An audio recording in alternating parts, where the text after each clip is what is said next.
Next, we are going to learn about nested loops in Python. Nested loops in Python. When a loop contains another loop in its body, this form of loop is called nested loop. Is called nested loop. For example, suppose that we have for loop. For I in range 1 comma 6 colon, inside the for loop we are going to have another for loop or while loop. Okay, right now we are going to use a for loop inside the body of the another for loop. So you have a for loop inside the body of another for loop for j in range 1 comma say 10. Okay, what we are going to do here is we are going to print the values of I and j. Print I comma j. Can you tell me what this program is going to give me as output? First, let's execute this program practically, and then we will come back to this whiteboard to analyze this program. So let's execute this program practically. Ideally, first let's create a new file, and here write the Python code for I in range 1 comma 6 colon, for j in range 1 comma 10 colon. Press enter. Print I comma j. So this is the same program as we have written here, and we are going to execute this program. Let's save this program. Let's run this program. Run module. Before you run this program, you must have to save it. Click OK to save. And here again I'm going to write the same program in a.py. Click on save, and I want to replace the previous file. Click on yes. Okay, it got executed, and this is the output we got. Look at the nature of output: 11, 12, 13, 14, 15, 16, 17, 18, 19, and then 21, 22, 23, 24, 25, something like that.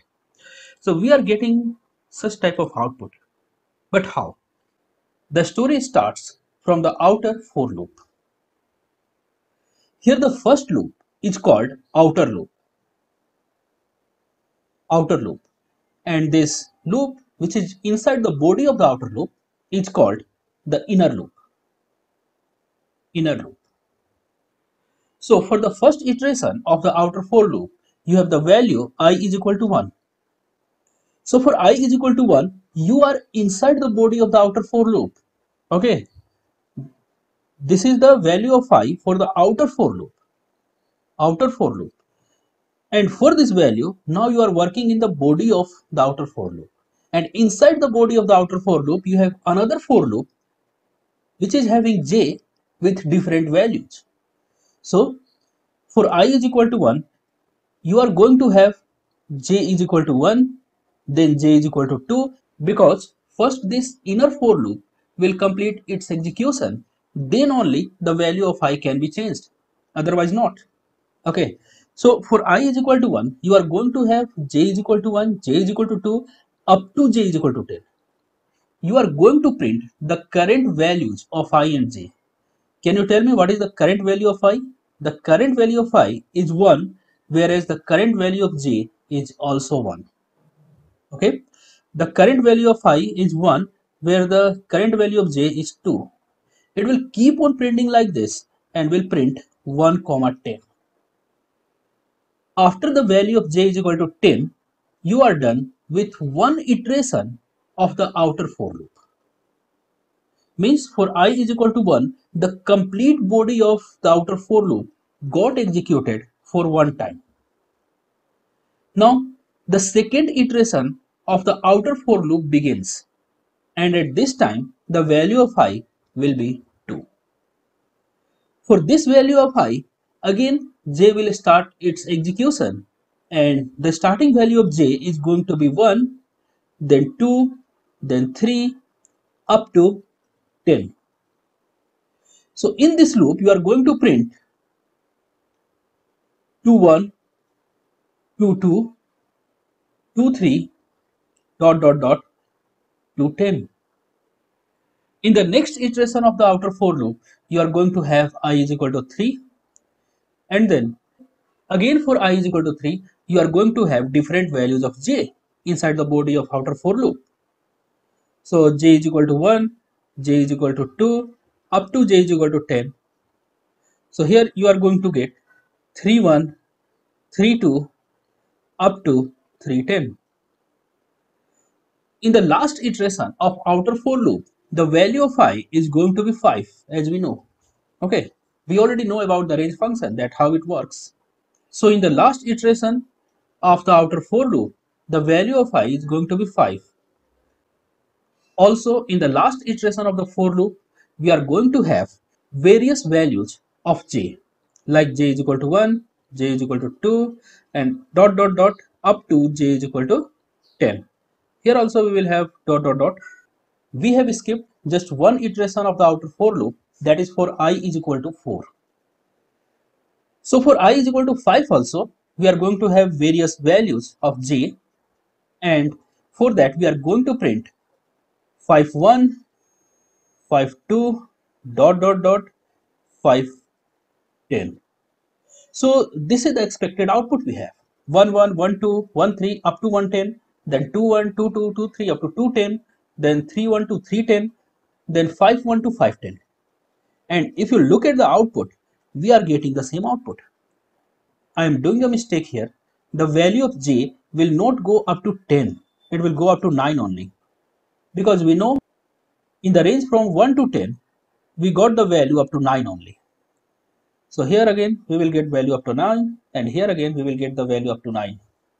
Therefore if you look at the output of the loop, you get the same output from 1 1 to 1 9, then from 2 1 to 2 9, 3 1 to 3 9, 4 1 to 4 9, and 5 1 to 5 9. This is called the nested loop. Okay, we can write a program which actually work on the while loop. Okay, so let's see a program which uses while loops as the nested loop, and which should print the same output: I is equal to 1 and j is equal to 1. I am going to write the same program using while loop.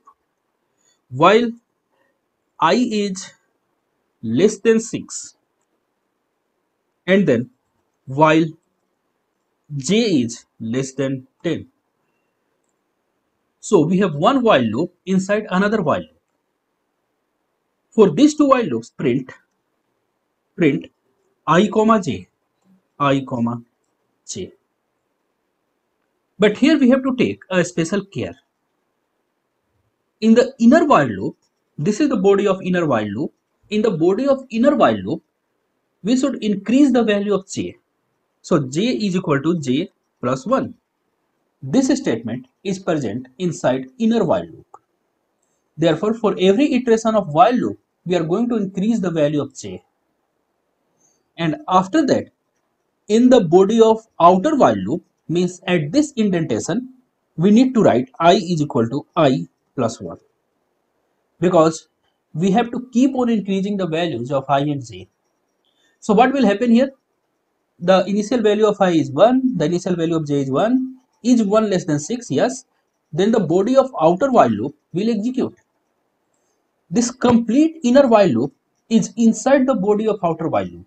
So for a given value of I, the whole inner while loop will execute. Therefore, the value of j will go from 1 up to 9, and it will print the current value of I, that is 1, and the various values of j, that is starting from 1 to 9. Again, when this while loop comes to an end, the value of I gets changed and gets changed to 2. Is 2 less than 6? Yes, 2 less than 6. So for I is equal to 2, the inner while loop will again execute, and again execute for the various values of j. In the another iteration, the value of I will be 2, but the value of j here is 10, and the inner while loop is not going to execute. The value of I in the outer while loop is 2, but the value of j in the inner while loop is 10. Getting the difference? Because we have not set the value of j back to 1. Therefore, in the previous iteration of the outer while loop, when j becomes 10, we have not updated again it to 1. It was 10 at the end of the previous outer while loop, and in the second iteration also it is still 10. This is the problem. Okay, therefore here you need to set the value of j back to 1 after every iteration of the outer for loop. Okay, so let's analyze this code again. We start from I is equal to 1, we have j is equal to 1 while I is less than 6. Okay, is 1 less than 6? Yes. The value of j has been assigned to 1. Is 1 less than 10? Yes. Print 1 1. Then value of j increased to 2. Is 2 less than 10? Print 1 2. The value of j increased to 3. Okay. Is 3 less than 10? Yes. Print 1 3. Value of j increased to 4. Similarly, the while inside the body of outer while gets exhausted after reaching the value of j is equal to 10. And when this while loop comes to an end, the value of j gets increased for the next iteration. Again we go to the next iteration and value of I becomes 3, but since the value of j was set to 10 in the previous iteration of the outer while loop, therefore it was again set to 1, so that we again start executing from 1. Okay, and we again start checking from the 1 if 1 is less than 10 or not, or something like that. So here this program has the same effect as the previous program. Let's run this code, run module, and here we got the output. We have the same output as the previous one. So this is the one while body inside another while body. Let's make the range of these values little lesser than the previous values. I want to start from 1 and go up to 3 for both I and j. Okay, but now I want another level of nesting. I want another level of nesting where the value is k. K is equal to 1. And inside the body of the second while loop, I am going to write another while loop. While k is less than 4. And then print I, j and k. Okay. Then increase here k is equal to k plus 1. Because k is the matter of innermost while loop. J is the matter of second while loop. Okay. I is the matter of first while loop. Look at the indentations. You should carefully maintain the indentations. This is the innermost third while loop, and this is the body of the third while loop. This is the second innermost while loop, second while loop, and this is the body of the second while loop. This is the outermost while loop, and this is the body of the outermost while loop. Save it and run it. Run module, and here we got the output. Okay, so you can have any level of nesting. Okay, it's not up to 2 or up to 3. You can have any level of nesting. We can create various awesome programs, various awesome patterns by using nesting of the loop. But for that, we will have a separate video in which I will be discussing the various pattern printing programs by using nested loops. It's not like only while loops can be nested inside another while loop. It's not like that. You can have a for loop here. You can have a for loop here for j in range 1 comma 4, and here you do not need to increase the value of j. Okay, and also here you do not need to initialize the value of j. So you can have a for loop inside body of the outer while loop, and you can have a while loop inside body of the outer for loop. Let's run module, and it executes fine. So hopefully you have understand the concept of nested looping. Now we are going to use break statement, continue statement and else statement with various loops.